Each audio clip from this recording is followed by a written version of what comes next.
কালকে ইডি অফিসে নোটিশ পাঠিয়েছে আমার কাছে। আমি বলি ভয় পাওয়ার মান্দা সুজিত বোস না, সুজিত বোস ভয় পায় না।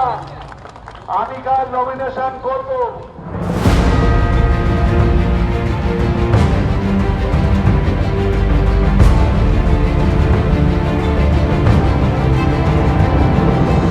সব থেকে দুর্নীতিবাজ দল হচ্ছে বিজেপি। বিজেপির থেকে দুর্নীতি